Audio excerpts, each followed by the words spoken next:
الکریم اما بعد فاعوذ باللہ من الشیطان الرجیم بسم اللہ الرحمن الرحیم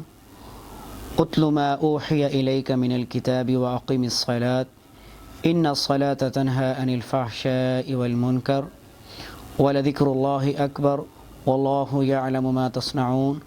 صدق اللہ العظیم۔ معزز سامعین، 21ویں پارے کا مضامین کے خلاصے کا آج آغاز ہوتا ہے۔ خلاصہ مضامین قرآن میں آپ کو خوش آمدید کہتے ہیں۔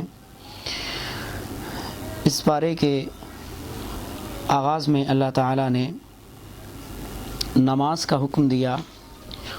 اور فرمایا کہ نماز بے حیائی اور برائی سے روکتی ہے، لیکن دیکھا جاتا ہے کہ نماز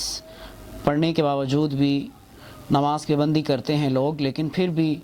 گھر بار میں تمام معاملات کے اندر برائی نظر آتی ہے۔ وجہ یہ ہے کہ نماز میں وہ اخلاص، للہیت، خشوع خضوع سے خالی ہے۔ جب نماز اس درجے کی ہو جائے گی تو وہ ان تمام بری باتوں سے روک دے گی۔ بعد کے آیات میں اللہ تعالیٰ نے ان منکرین کا ذکر کیا جو قرآن میں شک کرتے تھے اور مختلف دلائل مانگتے تھے، تو اللہ تعالیٰ نے ان کو جواب دیا کہ کیا اس قرآن کا معجزہ کافی نہیں ہے کہ جس کے مقابلے میں دلیل لانے سے بڑے بڑے فصیح اور بلیغ لوگ عاجز آ چکے ہیں۔ دوسرے رکوع میں اللہ تعالیٰ نے جتنے بھی باطل لوگ ہیں ان کی مذمت کی اور فرمایا کہ یہ لوگ خسارے اور نقصان میں ہیں، اور پھر اللہ تعالیٰ نے اس چیز پر دلائل دے دیے کہ یہ لوگ اللہ تعالیٰ کبھی بھی کس پر عذاب ایسے نہیں لاتے جب تک کہ تمام دلائل کو، براہین کو، حجتوں کو پورا نہ کر لیا جائے۔ جب تمام چیزیں پوری ہو جاتی ہیں پھر اللہ کی طرف سے عذاب آتا ہے، اور اللہ فرماتے ہیں کہ جب یہ عذاب کا وقت آئے گا تو یہ خود لوگ دیکھ لیں گے۔ اس کے بعد کے آیات میں اللہ تعالیٰ نے دین اسلام کے لیے ہجرت کرنے والے جب ان کو معاشی طور پہ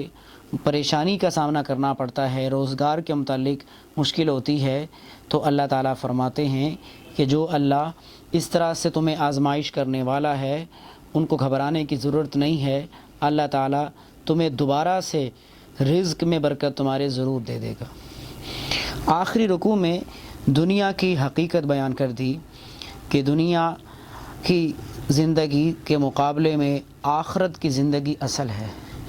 اس لیے کہ آخرت ہمیشہ باقی رہنے والی ہے اور نہ کبھی ختم ہونے والی ہے۔ آخرت کی نعمتیں دائمی ہیں اور ہمیشہ کے لیے ہیں۔ بعد کے آیات میں اللہ تعالیٰ نے لوگوں کا برا رویہ ذکر کر دیا کہ جب ان لوگوں پر برے حالات آتے ہیں، مصائب اور مشکلات کا سامنا کرنا پڑتا ہے تو ان کو خدا یاد آ جاتا ہے، لیکن جب یہ مصائب سے چھٹکارا پا لیتے ہیں، نجات مل جاتی ہے، تو ناشکری کرنے لگتے ہیں۔ اور اس آخری رکوع کے اندر اللہ نے آخری آیات میں فرمایا کہ جو لوگ اللہ کے راستے میں کوشش کرنے والے ہوتے ہیں، فرمایا کہ ہم ایسے لوگوں کو ضرور راستہ دکھائیں گے اور بے شک اللہ نیک لوگوں کے ساتھ ہیں۔ سورہ روم کا آغاز ہوتا ہے، مکی صورت ہے۔ اس صورت کے آغاز میں اللہ تعالیٰ نے روم میں جو لوگ تھے، رومی تھے، ان کے فتح یاب ہونے کی پریڈکشن کی ہے، پیشین گوئی کی ہے، کیونکہ قرآن میں اللہ نے پیشین گوئی بھی فرمائی ہے۔ دراصل ایران بت پرستوں اور آتش پرستوں کا ملک تھا، اور رومی اہل کتاب تھے، ان کے ساتھ ان کے کشمکش اور لڑائی وغیرہ ہوتی تھی، تو ایک جنگ کے اندر رومی لوگ شکست کھا گئے۔ اب مشرکین چونکہ بت پرست تھے اور ایرانی بھی بت پرست اور مجوسی تھے، تو وہ ان کو اپنا جیسا سمجھ کر مسلمانوں کو تنگ کرنے لگے اور ان سے کہنے لگے کہ یہ لوگ شکست کھا گئے ہیں اہل کتاب۔ تو اللہ قرآن نے پیشن گوئی کر دی کہ قریباً 9 سال کے اندر دوبارہ سے ایرانیوں پر یہ رومی غالب آ جائیں گے، اور اللہ نے اس کو پورا کر دیا، اور جنگ بدر کے دن وہ رومی غالب آ گئے تھے۔ دوسرے رکوع میں اللہ تعالیٰ نے قیامت کے دن کی منظر کشی کی ہے کہ جب قیامت آئے گی تو ایمان والوں کو جنت میں داخل کر دیا جائے گا اور کافروں کو عذاب میں ڈال دیا جائے گا۔ اور پھر اللہ تعالیٰ نے اپنی قدرت کاملہ کے واضح دلائل پیش کر دیے۔ اللہ تعالیٰ فرماتے ہیں کہ تم دیکھو کہ کس طرح سے مردہ زمین کو اللہ زندہ کرتے ہیں، اور پھر ایک بے جان سے جاندار کو پیدا کرتے ہیں، اور جاندار سے بے جان کو پیدا کرتے ہیں۔ نطفہ سے انسان پیدا ہوتا ہے، انڈا سے بچہ، اور پھر اسی طرح آپ دیکھیں بیج سے درخت، یہ سارے اللہ تعالیٰ کی ہی کاریگری ہے۔ پھر انسان کی پیدائش دیکھیں، انسان کو اللہ نے کیسے پیدا کیا۔ پھر اللہ اپنی دوسری نشانیاں فرماتے ہیں دوسرے رکوع میں کہ اللہ تعالیٰ نے میاں بیوی کا رشتہ کیسے استوار کیا، قائم کیا، کہ اس میں اللہ تعالیٰ کس طرح سے پیار محبت قائم کر دیتے ہیں۔ رکوع نمبر 4 میں اللہ تعالیٰ نے مشرکین کو تنبیہ کی اور ان کی ایک بری عادت کو ذکر کر دیا کہ تم لوگ جو اللہ کے ساتھ شریک ٹھہراتے ہو، حالانکہ دنیا میں تمہارے حالات کچھ ایسے ہیں کہ جو تمہارے غلام ہیں ان کو اپنی مال دولت میں شریک نہیں کرتے ہو، پارٹنر نہیں بناتے ہو، ان کو مال کو خرچ کرنے کا اختیار نہیں دیتے ہو، تو پھر تم خدا کے ساتھ کسی کو شریک کیسے ٹھہرا لیتے ہو؟ حالانکہ اللہ تعالیٰ جو ہے وہ زمین آسمان کا خالق ہے۔ اور آگے اللہ یہ فرما رہے ہیں کہ اسلام دین فطرت ہے، اسلام سے دور بھاگنا، اسلام کو نہ اپنانا، یہ فطرت سے دور جانا ہے، اور جو انسان فطرت سے دور بھاگتا ہے وہ کبھی بھی کامیاب نہیں ہو سکتا۔ بعد کے آیات میں اللہ تعالیٰ نے نماز اور تقوی کا حکم دیا اور زکوٰۃ کے فوائد و ثمرات کو بیان کیا۔ رکوع نمبر 5 میں اللہ تعالیٰ نے ارشاد فرمایا کہ دنیا کے اندر فتنہ اور فساد یہ انسانوں کے ہاتھوں کا کرا دھرا ہے۔ جیسے اللہ تعالیٰ قرآن میں دوسری جگہ فرماتے ہیں کہ انسان کے اوپر جو بھی حالات آتے ہیں وہ انسان کے ہاتھوں کی کمائی کی وجہ سے ہوتے ہیں، اور اللہ فرماتے ہیں وَيَعْفُو عَنْ كَثِيرٌ، اور اکثر ہم معاف کر دیتے ہیں۔ تو دنیا میں فساد اور برے حالات کا ہونا، اس کا علاج یہ ہے کہ انسان فطرت، دین فطرت اسلام کی طرف آئے اور اس کی اطاعت میں لگ جائے۔ پھر اللہ تعالیٰ نے سابقہ قوموں کی مثالیں دیں، اور پھر اللہ نے آخر میں فرما دیا کہ قدرت کی نشانیوں میں سے اپنی نشانیاں پیش کرتی کہ انسان اللہ کی نشانیوں میں سے خدا کو پہچانے۔ اور اللہ نے ایک بہت خوبصورت مثال دی کہ جیسے مردہ زمین کے لیے بارش ایک رحمت ہوتی ہے، ویسے ہی یہ قرآن مردہ دلوں کے لیے رحمت ہے، اس قرآن پر عمل کرو۔ اور اللہ فرماتے ہیں کہ یہ انسان جو ہے یہ قرآن سے، اس سچائی اور ہدایت سے اندھا پن اختیار کرتا ہے، یہ زندہ ہونے کے باوجود بھی مردہ بن جاتا ہے۔ فرمایا کہ جو لوگ نہ سنتے ہیں نہ دیکھتے ہیں، فرمایا کہ یہ لوگ مردہ ہو چکے ہیں، ان کو قرآن کیسے ہدایت دے سکتا ہے۔ آخر رکوع میں اللہ تعالیٰ نے انسان کی زندگی کے مختلف مراحل کو پیش کیا مرحلہ وار، کہ انسان پیدائش میں کمزور ہوتا ہے، ناتواں ہوتا ہے، بے سہارا بے بس ہوتا ہے، لیکن پھر جب جوانی کی طرف بڑھتا ہے تو طاقت اور قوت اس کے اندر بہت زیادہ پائی جاتی ہے، لیکن پھر یہ طاقت کا خاتمہ ہوتا ہے اور یہ بڑھاپے کی طرف پہنچ جاتا ہے۔ تو اللہ تعالیٰ فرما رہے ہیں مقصد یہ ہے کہ جب تک انسان کے جسم میں طاقت اور تندرستی ہے، توانائی ہے، اس کو نیک کاموں میں اپنے آپ کو لگائے، بڑھاپے کا انتظار نہ کرے۔ ضروری نہیں کہ بڑھاپا آئے گا، اور ویسے بھی جوانی میں عبادت کرنا یہ پیغمبروں کا شیوا ہے۔ تو جو زندگی کے دن اللہ نے دیے ہیں اس میں اللہ کی عبادت کرے۔ اور بعد کے آیات میں مثالیں دے کر اللہ تعالیٰ نے دعوت حق کو سمجھایا تاکہ نصیحت حاصل کرنے والے اس سے نصیحت حاصل کریں۔ سورہ لقمان مکی صورت ہے۔ اس صورت میں لقمان حکیم کا واقعہ بیان کیا گیا، اور دراصل اس کی وجہ کچھ یہ بھی تھی کہ مکہ کے جو لوگ تھے وہ اپنے مقولوں میں، اپنی تقاریر میں بڑی عقل مندی اور دانائی کی باتیں کیا کرتے تھے۔ تو اللہ تعالیٰ نے لقمان حکیم کا واقعہ ذکر کر کے ان کو گویا بتلا دیا کہ لقمان حکیم بھی بہت بڑی حکمت اور دانائی کے پیکر گزرے ہیں، لیکن ان کے عقائد تو ذرا جانو، ان کی تعلیمات تو ذرا دیکھو، تاکہ تمہیں اندازہ ہو کہ تم کہاں شرک کی بھول بھلیوں میں کھو چکے ہو۔ پہلے رکوع میں اللہ تعالیٰ نے اخلاص کے ساتھ قرآن پر عمل کرنے والوں کے لیے ارشاد فرمایا کہ یہ قرآن ہدایت ہے اور رحمت ہے، اور کون لوگ مخلصین ہیں کون لوگ اخلاص کے ساتھ عمل کرنے والے ہیں ان کی نشانیاں بیان کر دی کہ وہ نماز قائم کرتے ہیں، وہ انفاق فی سبیل اللہ، اللہ کے راستے میں خرچ کرتے ہیں، اور آخرت پر بلیو رکھتے ہیں۔ اور پھر اللہ تعالیٰ نے ان لوگوں کا تذکرہ کر دیا کہ جو لوگ اللہ کے راستے سے روکتے ہیں، فرمایا لہو الحدیث، کہ وہ بیہودہ حکایتیں ہیں۔ یہ نضر بن حارث یہاں سے مراد ہے۔ نضر بن حارث جب آپ صلی اللہ علیہ وسلم نے مکہ کے اندر اعلان نبوت کیا اور لوگوں کو دین حق کی طرف بلایا، تو آپ صلی اللہ علیہ وسلم کے مقابلے میں نضر بن حارث جو خواتین کے ذریعے لوگوں کو کہانیاں، قصے اور اس طرح کی بیہودہ چیزوں کی طرف لوگوں کو بلاتا تھا اور ان سے کہتا تھا کہ تم محمد صلی اللہ علیہ وسلم کے قرآن کی طرف نہ جاؤ بلکہ اس طرف آ جاؤ۔ تو اللہ تعالیٰ فرما رہے ہیں کہ یہ گمراہی کا راستہ اختیار کرنے والے لوگ ہیں اور دین کا مذاق اڑاتے ہیں، یہ تکبر کرتے ہیں۔ تو آج بھی دیکھنا ہوگا کہ نضر بن حارث کون ہے، کہ ایک طرف اللہ کا قرآن، نبی صلی اللہ علیہ وسلم کے احکامات، اور اس کے مقابلے میں کس طرح سے دین اسلام کا شاعر کا مذاق کرنا، اور پھر دین کے راستے سے روکنا، کس طرح سے اس میں میڈیا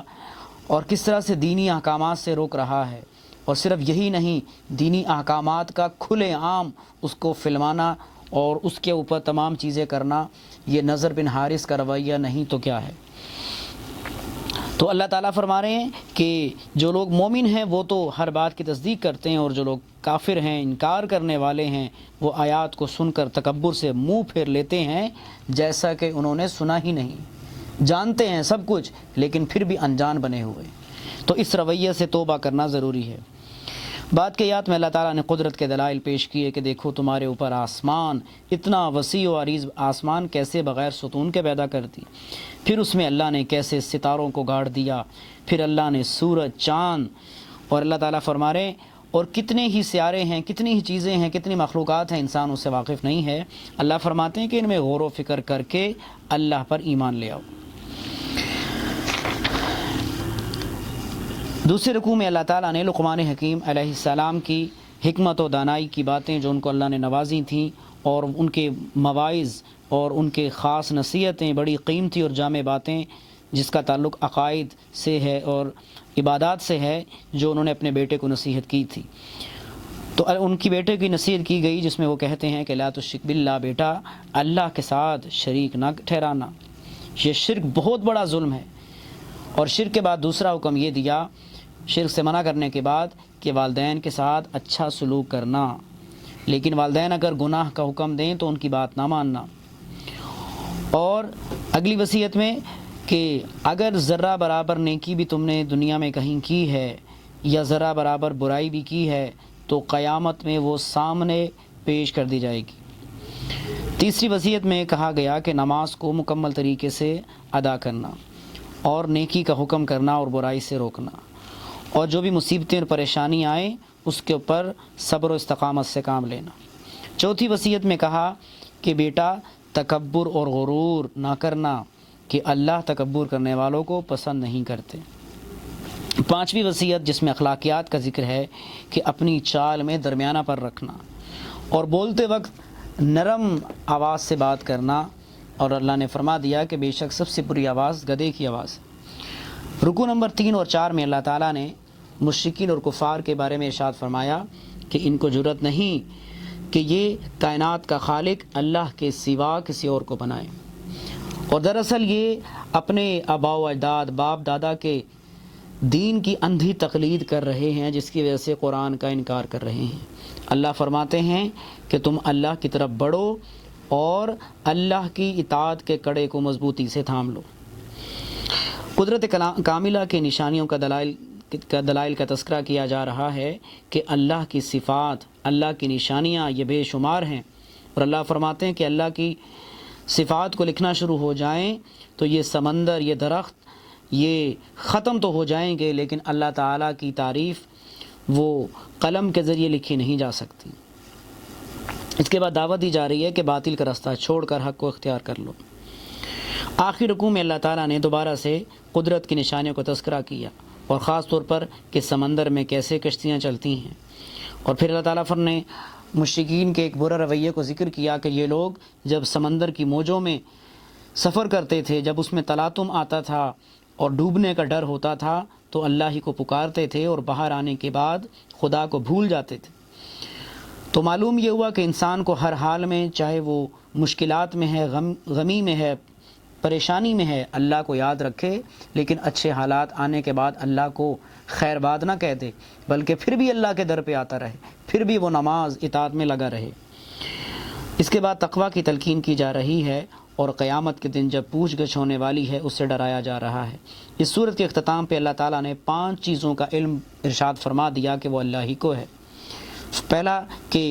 متی الساعہ، قیامت کب آئے گی، اس کا علم اللہ کو ہے۔ بارش کب اور کہاں برسے گی، اور پھر ماں کی نعمت گاہ میں کیا ہے، یہ اللہ ہی جانتے ہیں۔ کہ بظاہر دکھنے میں تو لگتا ہے کہ جی الٹرا ساؤنڈ سے پتہ چل جاتا ہے، لیکن قرآن نے جو لفظ استعمال کیا ہے ماں، کہ ماں کی رحمت، ماں کی نعمت گاہ میں کیا ہے، ماں کا لفظ استعمال کیا ہے جو بے جان ہے، کہ جب جان نہیں پڑی ہے تب بتاؤ کہ وہ لڑکا ہے یا لڑکی۔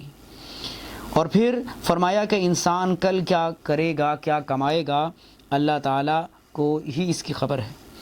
اور انسان کو موت کب اور کہاں آئے گی یہ بھی اللہ ہی جانتے ہیں۔ سورہ سجدہ کا آغاز ہوتا ہے پہلے اس کے رکوع میں، اور یہ مکی صورت ہے۔ اس کے پہلے رکوع میں اللہ تعالیٰ نے قرآن پاک کی سچائی اور حقانیت کو بیان کر دیا کہ اللہ نے کس طرح اس میں سچائی کے دلائل پیش کر دیے۔ اور پھر جب یہ قرآن کو سنتے تھے کفار مکہ تو نبی صلی اللہ علیہ وسلم پر اعتراض کرتے تھے کہ یہ آپ صلی اللہ علیہ وسلم نے خود سے کلام گھڑ لیا ہے، تو اللہ تعالیٰ نے ان کے ان من گھڑت اعتراضات کا جواب دیا۔ پہلے اللہ تعالیٰ نے قدرت پر دلائل پیش کی ہے کہ آسمان اور زمین کو اللہ تعالیٰ نے ہی وجود بخشا ہے، اور ہر کام کی تدبیر اللہ ہی کرنے والے ہیں، اور اللہ نے کیسے انسان کو ایک حقیر قطرے سے پیدا کیا۔ تو جو اللہ انسان کو بنانے والا ہے، اور پھر اس اللہ نے انسان کے اعضاء بنائے، انسان کو آنکھ دی، کان بنائے، دل دیا، اور اللہ تعالیٰ فرماتے ہیں کہ ان کو اللہ کی مرضی کے مطابق استعمال کرو۔ اور اللہ تعالیٰ فرماتے ہیں کہ یہ سارا کچھ دینے کے باوجود یہ لوگ کہتے ہیں کہ ہم مرنے کے بعد کیسے زندہ ہوں گے۔ اللہ تعالیٰ فرما رہے ہیں گھبراؤ نہیں کہ تم خود اپنی آنکھوں سے دیکھ لو گے۔ دوسری رکوع میں اللہ تعالیٰ نے قیامت کی منظر کشی کی کہ مجرم لوگ کیسے سر جھکائے ہوئے، ذلت اور افسوس ان کے چہرے سے ٹپک رہا ہوگا، اور وہ وہاں پر کھڑے ہوں گے اور وہ یہ آرزو اور تمنا کریں گے کہ ہم کاش دنیا میں نیک اعمال کر لیتے تو اس لیے آج ہمیں واپس لوٹا دیا جائے، لیکن یہ صرف حسرت اور افسوس ہوگی جو پوری نہیں ہو پائے گی۔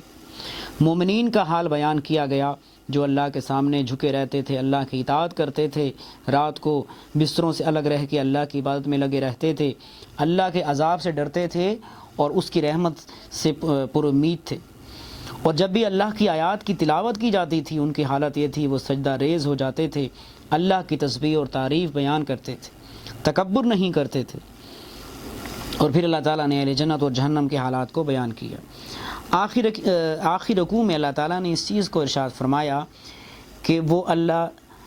ہی ہستی ہے جس نے موسیٰ علیہ السلام پہ تورات کو نازل کیا، تو قرآن بھی اسی ہستی نے سرکار دو عالم صلی اللہ علیہ وسلم پر نازل کیا ہے،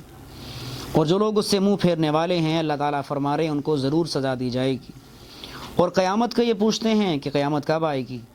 تو اللہ تعالیٰ فرما رہے ہیں کہ جب قیامت آئے گی تو یہ جو کافر اس کا انکار کرتے ہیں ان کے کچھ بھی کام نہیں آئے گا۔ سورہ احزاب کا آغاز ہوتا ہے، مدنی صورت ہے۔ اس صورت میں سب سے پہلے رکوع میں اللہ تعالیٰ نے نبی صلی اللہ علیہ وسلم کے ذریعے امت کو حکم دے دیے کہ پہلے اللہ ہی سے ڈرو اور کافر و منافق لوگوں کی بات نہ مانو، اور جو بھی اللہ کی طرف سے وحی کی جاتے ہیں، احکامات بتائے گئے ہیں، انہی کی پیروی کرو۔ اور چوتھا یہ کہ اللہ ہی کے اوپر توکل اور بھروسہ کرو۔ اس کے بعد زمانے جاہلیت کے اندر ان کے جو برے عقائد تھے، عادات تھے، ان کی نفی کر دی کہ وہ لوگ یہ کہتے تھے کہ لے پالک جو منہ بولا بیٹا ہے وہ سگے کی مانی تھے۔ اللہ نے ان کو دلائل سے جواب دیا کہ جیسے اللہ نے کسی آدمی کے پہلو میں 2 دل نہیں بنائے، اسی طرح ایک شخص کی 2 سگی ماں اور 2 سگے باپ نہیں ہو سکتے۔ منہ بولا بیٹا حقیقی بیٹا نہیں ہوتا ہے۔ اسی طرح اللہ نے یہ بھی دلیل دے دی کہ ایک خالق رازق کے ہوتے ہوئے دوسرا کیسے ہو سکتا ہے۔ اور پھر اس کے بعد اللہ تعالیٰ نے اس چیز کو ارشاد فرمایا کہ نبی صلی اللہ علیہ وسلم کی جو ازواج مطہرات ہیں وہ مسلمانوں کی مائیں ہیں، اور نبی صلی اللہ علیہ وسلم ان کے روحانی باپ ہیں۔ ان کے ادب و احترام کو بیان کیا گیا کہ ان کا ادب و احترام کرنا سب پر واجب ہے اور ان کے ساتھ نکاح کرنا حرام ہے۔ تو اس سے معلوم ہوا کہ نبی صلی اللہ علیہ وسلم کے ازواج مطہرات کا احترام کرنا سب مسلمانوں پر واجب ہے۔ رکوع نمبر 2 میں غزوہ احزاب کے حالات کو تفصیل سے بیان کیا جا رہا ہے، اور خاص طور پہ یہ غزوہ جب ہوا اس میں مشرکین کے ساتھ یہود کے قبائل، انہوں نے بھی ان کا مشرکین کا ساتھ دیا مسلمانوں کے خلاف اور مدینہ کا محاصرہ کر لیا، اور منافق لوگ موت کے ڈر سے بھاگنے لگے تو اللہ نے ان کی دلی کیفیت اور ان کی چالوں کا تذکرہ کیا۔ مسلمانوں کی تعداد صرف 3000 تھی، اور حضرت سلمان فارسی کے مشورے پر عمل کرتے ہوئے خندق کھودی گئی تھی، لیکن اللہ تعالیٰ نے ایسے مدد کی کہ طوفان کے ذریعے اور لشکر کے ذریعے ایسی مدد کی کہ وہ لوگ وہاں سے فرار ہو گئے۔ اور پھر اللہ تعالیٰ نے مسلمانوں کو خوشخبری دی کہ اللہ تعالیٰ آئندہ بھی فتوحات سے نوازیں گے۔ تیسرے رکوع میں حضور صلی اللہ علیہ وسلم کے اسوہ حسنہ کی پیروی کا حکم دیا جا رہا ہے کہ اگر تم آخرت پر ایمان رکھتے ہو اور کامیابی چاہتے ہو تو سرکار دو عالم صلی اللہ علیہ وسلم کی پیروی کرو۔ اور بعد کے آیات میں جب دشمن حملہ آور ہوئے تو مسلمانوں کا جو طرز عمل تھا وہ ذکر کیا گیا کہ مسلمانوں کا اللہ اس کے رسول صلی اللہ علیہ وسلم کے جو وعدے تھے ان پر ایمان اور پختہ ہو گیا اور ان کے جذبے تر و تازہ ہو گئے۔ اور پھر اللہ فرما رہے ہیں کہ یہود کے جو قبائل تھے بنو قریظہ، جنہوں نے مشرکین کا ساتھ دیا، ان کو کیسے جلا وطن کیا گیا اور ان کے قلعوں کے مسلمان مالک ہو گئے۔ اس کے بعد اس پارے کے آخر رکوع میں ازواج مطہرات کی جو درخواست تھی کہ نبی صلی اللہ علیہ وسلم کے ذریعے ان کے متعلق آیات نازل ہوئیں کہ اگر وہ خوشحالی کی زندگی چاہتی ہیں تو ان کو مال پیسہ دے کر رخصت کر دیا جائے، لیکن انہوں نے آپ صلی اللہ علیہ وسلم کے اس اختیارات پر آخرت کو ہی ترجیح دی۔ تو یہاں پر اس پارے کا اختتام ہوتا ہے۔ دعا ہے اللہ تعالیٰ کہنے والے اور سننے والوں کو عمل کی توفیق عطا فرمائے۔ وآخر دعوانا الحمد للہ رب العالمین۔